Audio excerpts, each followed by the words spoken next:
Good afternoon, students. Welcome to Pole Science class. Today we are going to discuss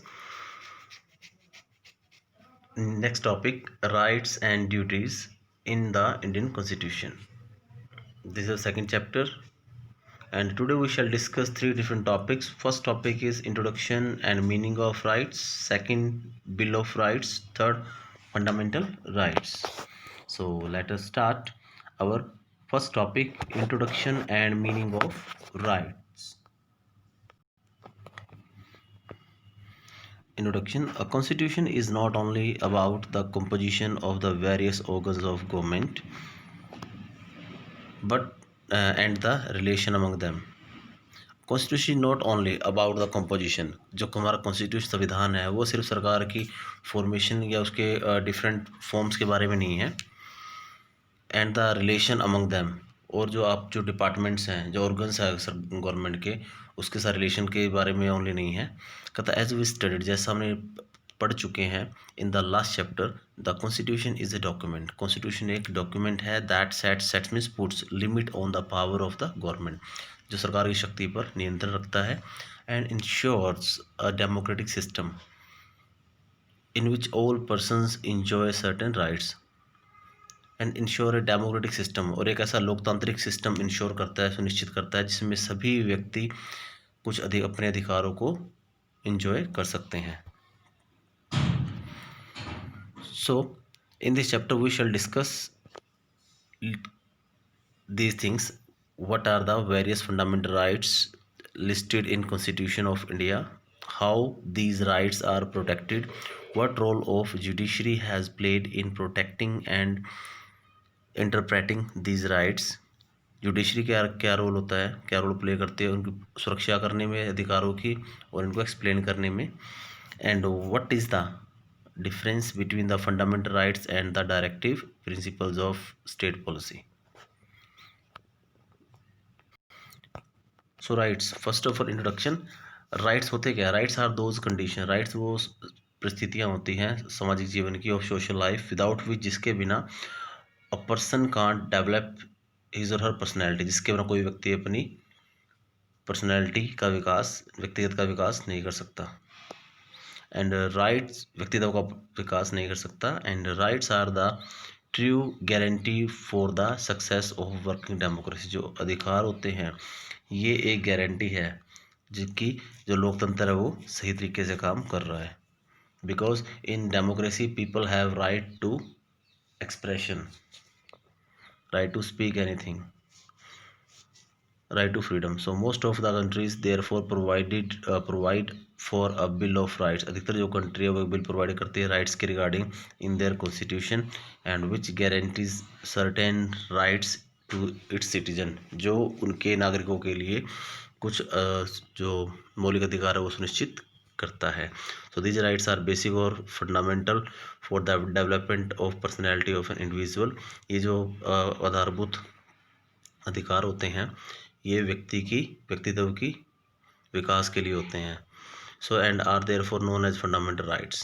meaning of rights, rights are the sum of total of those opportunity, जो rights होते हैं वो उन अवसरों का एक sum है which ensure enrichment of human personality, जो व्यक्ति के व्यक्तित्व का विकास करती है, उसके विकास को सुनिश्चित करती है, and rights are claims recognised and enforce by the state. Rights वो दावे होते हैं जिसे सोसाइटी द्वारा स्वीकार किया जाता है और इम्प्लीमेंट किया जाता है। और लास्की ने क्या बोला है? According to Laski, rights in fact are those condition of social life, जो राइट्स अधिकार है वो सामाजिक जीवन की वे परिस्थितियाँ हैं without which no man seek in general to be his best, जिसके बिना कोई व्यक्ति अपना बेस्ट नहीं कर सकता, मतलब कि सब अच्छी परफॉर्मेंस नहीं दे सकता। Next, bill of right. Right have been incorporated by nearly all the countries as bill of right.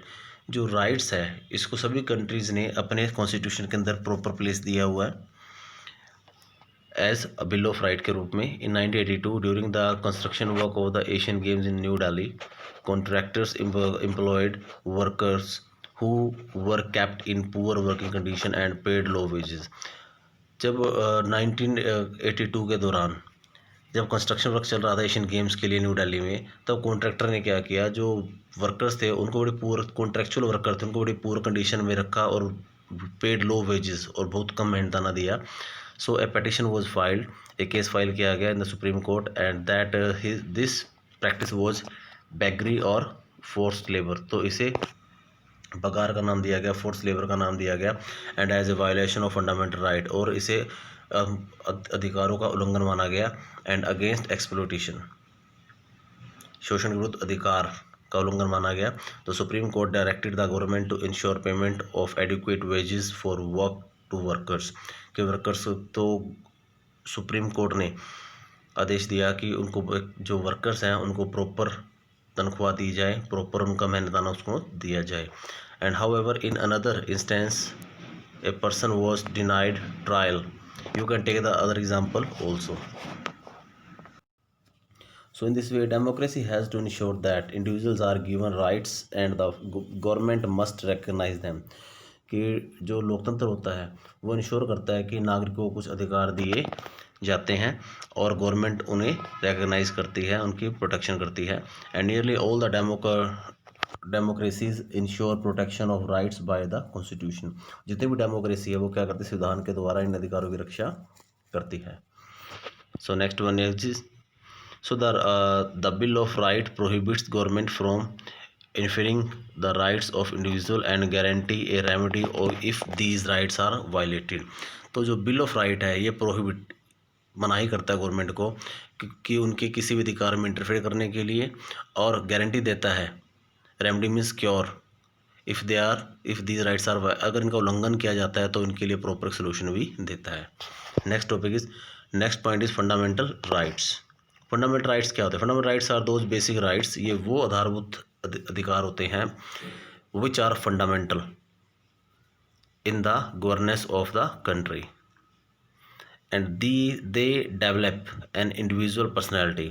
जो फंडामेंटल राइट्स होते हैं ये व्यक्तित्व का विकास करते हैं and are guaranteed by the state, और सरकार के द्वारा, किसी भी देश के द्वारा, राज्य के द्वारा ये सुनिश्चित किए जाते हैं। And fundamental rights have the following essential attributes, ये इनकी फीचर्स होती हैं, जैसे the constitution of a state provides them, कि जो कॉन्स्टिट्यूशन है किसी देश का वो ये प्रोवाइड करवाता है। Fundamental rights can't be taken away by the enactment made by the parliament, इन्हें हटाया नहीं जा सकता। Third, it is difficult to amend fundamental rights, इनमें चेंज करना बड़ा मुश्किल होता है। And require a 2/3 majority of the Indian parliament, कुछ चेंज करने के लिए 2/3 मेजोरिटी चाहिए पार्लियामेंट में, तब जाके इनको चेंज किया जा सकता है। Next, need for incorporating fundamental rights in the constitution, क्या जरूरत है इनकी भारतीय संविधान के अंदर, कॉन्स्टिट्यूशन के अंदर। So fundamental rights are basic ingredient of constitution, ये बेसिक इंग्रेडिएंट होते हैं संविधान के, और they help in establishing strong roots of a democratic constitution, ये हेल्प करते हैं एक स्ट्रॉन्ग सिस्टम को सेटअप करने में। डेमोक्रेसी मतलब मीन्स स्ट्रॉन्ग सिस्टम, मतलब कि डेमोक्रेसी को सेटअप करने में किसी भी देश में। So third, fundamental rights preserve the liberties of people and protect against state tyranny. और fourth, they help in establishing relation between citizen and the state, ये हेल्प करते हैं रिलेशन सेटअप करने में किसके बीच में, सिटीजन के बीच में और स्टेट के बीच में। And they protect and preserve the minority right, और जो minority means if there are 100 persons and in which 70s are Muslim and 30s are Hindu, so Hindus are in minority and Muslims are in majority। So minority, तो they protect and preserve the minority right, तो ये क्या करते हैं, जो minority है उनके अधिकारों को प्रोटेक्ट करते हैं, उनको बनाए रखते हैं। And they help in establishment of social, economic and political justice, ये हेल्प करते हैं क्या स्थापित करने में, सामाजिक, आर्थिक और राजनीतिक न्याय स्थापित करने में। And significance of fundamental rights, इनका महत्व क्या होता है, इंपॉर्टेंस क्या होती है। Fundamental rights help in shaping human personality की प्रॉपर शेप देते हैं, मतलब कि उसका डेवलपमेंट करते हैं by development of hidden talents. And the rights guarantee civil liberty available to all without any discrimination, means everybody is equal in front of law without any discrimination. So fundamental rights can be altered, इन्हें कुछ change किया जा सकता है only by 2/3 majority of the constitution. And fourth, part 3rd of the constitution makes the fundamental rights enforceable in a court of law.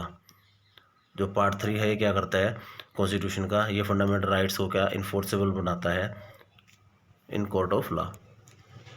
So these are the significance of fundamental rights. And next point is feature of fundamental rights. इसकी features क्या क्या होती है, characteristic क्या होती है, विशेषताएं क्या क्या होती है. The basic features highlighting the nature of fundamental rights are as follow. First comprehensive होते हैं ये. Part 3rd of the Indian constitution provide fundamental rights. जो पार्ट 3 है वो फंडामेंटल राइट्स को प्रोवाइड करवाता है, जो क्या गारंटी है bye article 12 to 35 of the constitution. तो हमारे जो ये फंडामेंटल राइट्स है ये क्या है वो ज़्यादा कंप्रीहेंसिव होते हैं. And second, reasonable restriction. The fundamental rights given to the citizen are not without restriction. कि जो फंडामेंटल राइट्स है जो दिए गए हैं विदाउट रिस्ट्रिक्शन के नहीं है. State impose reasonable restriction. जो स्टेट है वो एक रीजनेबल लॉजिकल रिस्ट्रिक्शन लगा सकती है इन view of the minority interest, minority के बारे में को सोचकर. एंड सोशल जस्टिस, सामाजिक न्याय के रिगार्डिंग, और मेंटेनेंस ऑफ लॉ, कानून के निर्माण के लिए. And order, law and order, कानून व्यवस्था को बनाए रखने के लिए. And security of the country, और देश की सुरक्षा के लिए. Negative and fundamental rights are negative in the sense that they impose reasonable restriction. ये नेगेटिव है क्योंकि ये क्या करते हैं रिस्ट्रिक्शन इम्पोज करते हैं किसके ऊपर, upon the power of state, किसी भी स्टेट की पावर के ऊपर, किसी भी राज्य की शक्ति के ऊपर. And justiciable, article 32 and 226 of the constitution make the fundamental rights justiciable. ये दोनों आर्टिकल क्या करते हैं हमारे संविधान को जस्टिशिएबल बनाते हैं. एंड इफ़ द सेंट्रल और any state government tries to snatch fundamental right, अगर स्टेट या सेंट्रल गवर्नमेंट अगर अधिकारों को छीनने की कोशिश करती है, then the citizen can move to high court और supreme court to get back these rights. तो कोई भी सिटीजन है वो सुप्रीम कोर्ट, हाई कोर्ट जा सकता है अपने अधिकारों के लिए, बचाव के लिए. Like the next is amendments. And under article 368 of the constitution, parliament has the power to amend the constitution. तो पार्लियामेंट के पास पावर होती है कॉन्स्टिट्यूशन में कुछ बदलाव करने की. एंड नेक्स्ट है suspension. To maintain unity and integrity of the country, देश की एकता अखंडता को बनाए रखने के लिए the central government is empowered to suspend certain fundamental rights. तो सेंट्रल गवर्नमेंट के पास राइट होता है कि वो अधिकार होता है कि फंडामेंटल राइट को सस्पेंड कर सकती है, बट सर्टेन लिमिट्स कुछ हद तक. And in the case of national emergency, राष्ट्रीय सुरक्षा के मामले में. And after that you will read bill of rights in south African constitution. Now next arrangement of fundamental rights in the Indian constitution. The Indian constitution was adopted on 26 November 1949, adopt किया गया था. And enacted 26 जनवरी 1950, 26 जनवरी 1950 को लागू किया गया था. India had witnessed a long spell of colonial rule. We have lead our life like a slave under Britishers and inspired by the idea of liberty. आज़ादी के विचार से मोटिवेट होकर इक्वालिटी एंड फ्रेटर्निटी, और कॉन्स्टिट्यूशन मेकर हमारे जो संविधान निर्माता थे included a separate chapter of fundamental right. उन्होंने क्या किया, एक अलग से एक अध्याय जोड़ दिया फंडामेंटल राइट का हमारे संविधान के अंदर. In part 3rd of Indian constitution the fundamental rights inserted the Indian constitution are as follow. ये इस प्रकार से हैं. जो हमारा आर्टिकल है 14 to 18, इसमें आता है राइट टू इक्वलिटी. और आर्टिकल 19 to 22 ये शो करते हैं right to freedom. And article 23 to 24 right against exploitation. And fourth Article 25 to 28 right to freedom of religion. Article 29 to 30 cultural and educational rights. And Article 32 right to constitutional remedies. So dear students, today we have discussed 3 different topics. I hope you will listen it twice and thrice to understand this topic. It is very easy topic and it is very important topic. So read this topic very nicely. So till then, thanks and have a nice day.